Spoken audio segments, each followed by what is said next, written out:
এইভাবে আলু চোখা এভাবে একবার বানিয়ে দেখো, মাছ মাংসও ফেল। এটা শুধু ভাতের সঙ্গে একদম দুর্দান্ত জমে যাবে, ভাত আর ডালের সঙ্গে। তো এই আলু চোখাটা কীভাবে বানাচ্ছি চলো আজকের রেসিপিটা তোমাদের সাথে শেয়ার করছি। আলুটা কাটা হয়ে গেছে দেখো, এবার এটাকে সেদ্ধ করতে দিয়ে দিচ্ছি। লঙ্কাগুলোকে লাল লাল ভেজে নিয়েছি, এবার তুলে নিচ্ছি।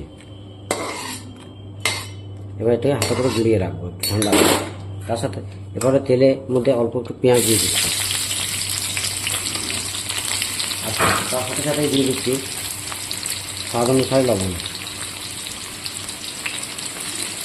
এবার এটাকে ভালো করে হতে দেবো। লঙ্কাগুলোকে আমি হাতের দ্বারা এইভাবে করে ভেঙে গুঁড়িয়ে রেখে দেবো। পেঁয়াজটা আমার প্রপার হয়ে গেছে। এরপরে দিয়ে দেবো অল্প এক চিমটা হলুদ গুঁড়ো।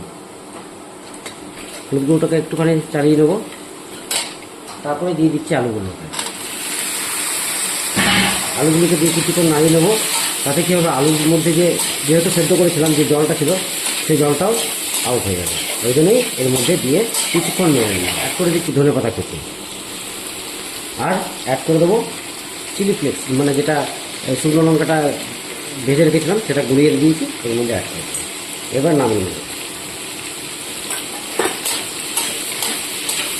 ফাইনালি আলুর মধ্যে থাকা জল সেটা নষ্ট হয়ে গেছে। এবার এটাকে নামিয়ে গ্লাসের দ্বারা নষ্ট করে নেব।